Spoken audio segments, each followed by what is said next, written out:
Hello, everyone. Welcome to another episode of Awakening Podcast. Today, I'm going to bring back Professor Chen from Hong Kong as he will talk about how China, US, and Russia are pulling Europe apart. Before that, however, the recent meeting between Donald Trump and European representatives sparked intensive discussion in the Chinese social media, especially the picture of European leaders sitting around Donald Trump in the Oval Office. Some Chinese refer this scene to an old but famous Chinese movie. Take a look. 可爱可爱。自古英雄难过美人关。我突然都觉得你们长得很美，像美人，像美国人，像美国人那么懂得谈判。好，我出最后一口价。第一，每家公司分700万。第二，接间工程的二手就由乔武跟刘董的公司承包。我话讲完了，谁赞成，谁反对？我反对。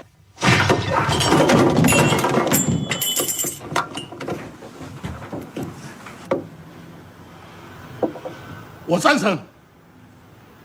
我反对。不，我赞成，赞成。我也赞成，我们也赞成。出去。好，我们先告辞。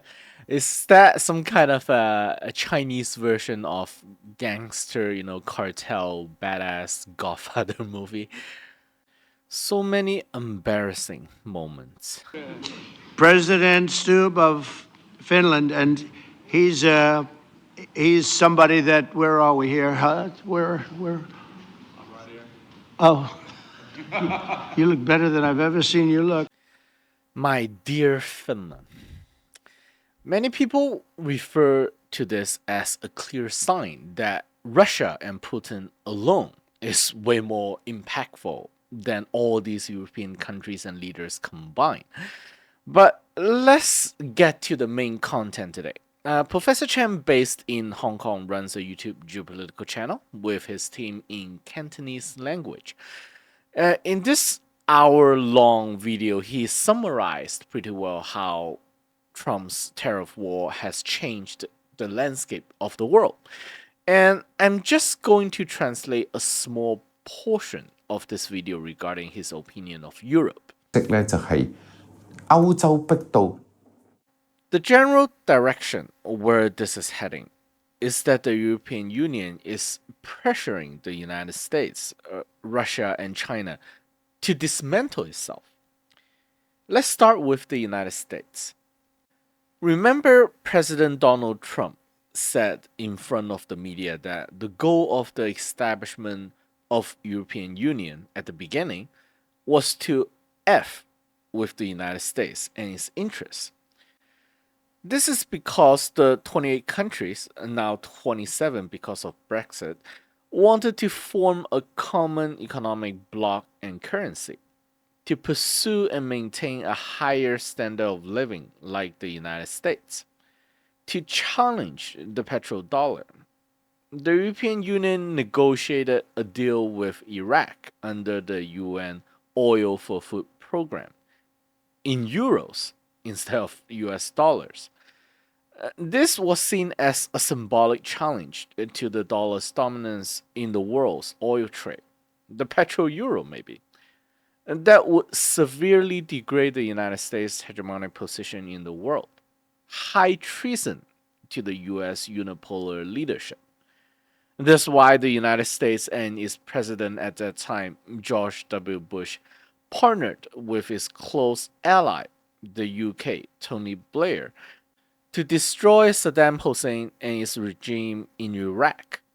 One of the major objectives of the war is to serve as a warning to countries in the Middle East and around the world not to challenge the petrodollar. Because if the petro-euro succeeded, other countries might follow suit. Think about all the oil-rich countries in the Middle East who are being threatened by the American-led democratic ideology, facing the possibility of regime change if they disobey the United States order. If those countries actually get to choose freely, would they still keep their wealth in the US dollar? Or would they keep it in other currency, like the euro? Back then, a lot of this wealth generated by oil sales was kept in the financial center of Europe, in London. However, most of the trade were concluded in US dollars, something that the European Union wanted to keep in euro instead. So the question one should ask is whether a united and independent Europe is good for the interests of the United States, especially when you consider the biggest and most important industry in the United States is the financial sector. Of course, the United States do not want to see an independent and united Europe. Of course, Trump is not going to let that happen. Okay, pause it for a second. Remember, this is not just Donald Trump being the exception. It has always been at the core of US global strategy to not allow alternative currency bloc to form because it will reduce, not entirely remove, but reduce Americans' dollar system ability to tax other economies. So, over the decades, US presidents have implemented different tactics to prevent alternative currency blocks formation.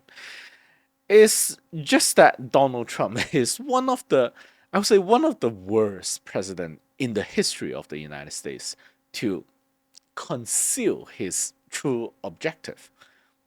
Previous presidents are more skillful, more artistic, more convincing with their words, basically to keep the majority of the Europeans hypnotized with what the United States are actually trying to do. Okay, now on to Russia. Let's see what the professor has to say. What about Russia?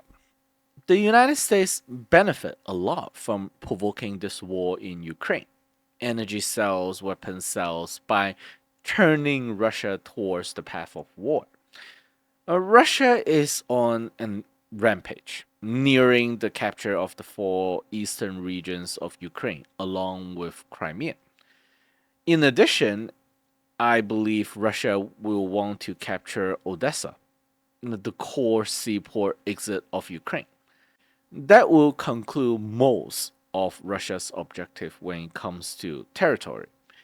So, when Putin agreed to meet with Trump and to negotiate a deal, what is there to negotiate? Well, of course, to sacrifice Europe's and its interests, which I believe also the Russian military assets in Syria are in the negotiation as well. If Russia agreed to remove its military base in Syria, then Israel will have no problem taking over the southern part of Syria. However, this will also mean that Turkey will expand eastward as well, filling the power vacuum in northern Syria, threatening the security and interests of Israel. President Donald Trump, in this case, might offer up more pieces of Ukraine and Europe to Putin in exchange for something like an informal partnership in the Middle East to counter the expansion of Turkey. Furthermore, Zelensky's usefulness might expire as soon as certain agreement is reached between the United States and Russia.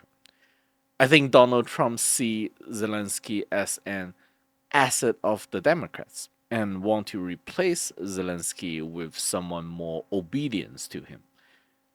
As you can see, none of these are in the interest of Europe. Okay, I think Professor Chen here oversimplified Russia's position. This is how I see, okay? And please correct me if I'm wrong, both Russians and Europeans. Russia is right now in what I would call semi-war economy, with tons of economic sanctions and also locked out of Western market, right? So if the war stops today, these soldiers, people and also companies that are currently operating around this military operation will have to participate in other economic activities, which is limited due to the Western sanctions. So I believe removing the sanction put on Russia will be part of the key demand from Russia. For Europeans who are not driven by anti Russia ideologies, it is also beneficial, I would say, for Europe to re engage with Russia in trade. It is better not to have an aggressive semi war economy Russia at the footstep of Europe. For the United States, however, I can see many reasons to want to keep the tension alive by keeping a firm control of politics in Ukraine. Whatever is left in Ukraine, that is. I have emphasized my logic here in previous video. Whenever in the future, when Europe is on its way to recovery, the United States can use Ukraine to reignite tensions in the region, kicking Europe out of rhythm. So there's a trade off here. Russia, of course, wants all the sanctions removed, but for the United States, it will only be willing to de escalate if Europe promised to, let's say, firmly stay within the US business model, buying US or US dollar based energy, buying US security at 10% premium, of course, according to Scott Bisson, and 5% to NATO for protection, and all those good stuff, of course. Maybe also pressure, Russia to help deal with China, for example. That could be also, part of the negotiation.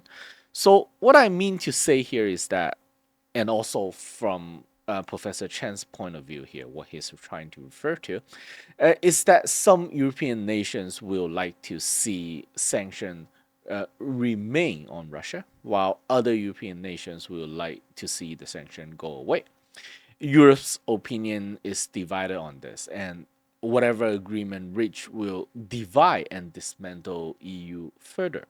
Very complicated situation and also very unfortunate for Ukrainians and also Russian soldiers, I would say, because many more will die before an agreement can be reached. Now, on to China. During the first trade war between the United States and China back in 2018, China put a lot of effort in developing its trade relationship with Europe, strengthening Europe's position. It is in the interest of China to see Europe to become one of the pole in this multipolar world. So China, Russia, Europe, and the United States forming this new multipolar world is a scenario China wants to see. When US and China was going through the first trade war, and China dramatically lowered its trade barrier with the European Unions to diversify risk away from the United States. If we exclude politics, to China, EU offers very similar range of products compared to the United States. However, what happened? This woman, Ursula von der Leyen, maybe she fell into the trap of the United States. Or perhaps she has always been the Trojan horse of the US into Europe. Maybe she always been working for the Americans. When she traveled to China for her 2-day visit, she insisted that China is the one that supporting Putin's war machine. Ukraine and Europe is not winning because China is Russia's economic backbone. As soon as China stops its economic activity with Russia, Russia will have to stop the war. Because ultimately, economy is the backbone of any war, right? If Russia cannot sell its oil through countries like China and India, it has to end the war. So Ursula insists that China has to choose between Russian energy and European market. So what's China's response? 2-day trip was cut short to 1 day. Yes, there are joint statements, I believe, but China insisted that it cannot forfeit its relationship with Russia. And this is because the United States currently have control over main ocean trade routes and choke points. This is a severe risk to China's energy security. What if US tries to block the Strait of Malacca? In this case, the only place China can safely and securely receive its energy is from Russia through pipelines. Food security. In that case, the only place China can safely and securely receive its energy is from Russia through pipelines. Food security is also at risk, and China might not be able to trade with Europe at all. Consider how difficult it is for merchandise to reach European market since there are multiple choke points along the way. That's why China's relationship with Russia is a matter of survival, a key factor to maintain a higher degree of sovereignty. That's why China cannot abandon Russia for the EU. Originally, China was intended to partner up with Europe against American economic sanctions to gain negotiation leverage. However, Europe proved to be too foolish in this case. In addition, Chinese decision makers often ask the question, do we need a good relationship with the EU in order to trade with the countries in the EU? The answer is not really. If EU is unwilling to sign collaboration agreement with China as a single entity, China can always approach individual European countries for separate agreements, such as Hungary and Spain. Spain, for example, is currently turning down the 5% GDP annual budget to NATO. Spain is very far away from Russia. They do not have historical dispute. Why should Spain spend so much of its GDP on defense? And when the Russian war machine actually starting to invade Poland or other countries to the west, Spain can then decide whether or not to contribute to the defensive budget. China knows this division in Europe and can continue collaborate with individual countries, going around EU decision makers. This is a threat to the EU as a whole, since if China as a country with such a large economic footprint, if China deny the authority of the EU, it will accelerate the collapse of EU as an economic bloc. So what the professor mean here is, for example, if Spain is willing to continue to work with China and France refuse to and insists, China need to stop its partnership with Russia, then France and China might enter a trade tariff escalation, while Spain does not. Spain, in that case, can enjoy the Chinese market with lower tariff, benefiting fashion brands like Balenciaga and Zara, while French fashion brands like Chanel and Dior receive, let's say, a 50% tariff markup. This will create a competitive, advantage difference over the long term and intensify the disintegration of the EU. So overall, it is clear that Europe does not have strategic autonomy. And the US, Russia, and China will all go in and try to hang on to part of Europe for its own interests until Europe or EU cease to exist as a group. What do you guys think? Do you agree with Professor Chen here? Let me know in the comment sections, okay? I think I make a few videos regarding European Unions before. My general observation is that most of the Europeans are still embracing this neoliberal ideology that, they think it is what led to Europe's prosperity and higher standard of living. I'm not entirely wrong, but this comfort has led to a misconception, well, many misconceptions, a belief that, their world, their understanding is somehow universal. It should be the standard of the world. I think that could be the result of also the, US led or whatever deep state led media space that has been dominating the continent. If you talk to someone in the global south, yes, he or she might have their own opinion, but they accept and at least agree that different people from different parts of the world think differently. I talk to many of my European friends in real life. They really think that their opinion is aligned with the universal truth, that everyone else who hold an opposing opinion are just propagandized or uninformed. Chinese analysts think of war are often driven by currency and energy dominance. Most of the European channels are all about ideologies. It is very difficult for Europeans to really start fixing problems when the majority is so misinformed about the reality.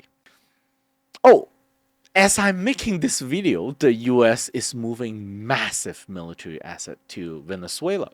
President Maduro is activating 4.5 million militia. What is the narrative spin this time? This has to do with, of course, evil dictators, again, right? Uranium enrichment facility, maybe weapon of mass destruction. The Maduro regime is not the legitimate government of Venezuela. It is a narco-terror cartel. Oh, I'm sorry. It is cartel this time. I wonder if this has to do with Venezuela having the world's biggest oil reserve, maybe, and China being the biggest buyer and investor of Venezuelan oil. Maybe that will be the next video. Thanks for watching. Have a good day.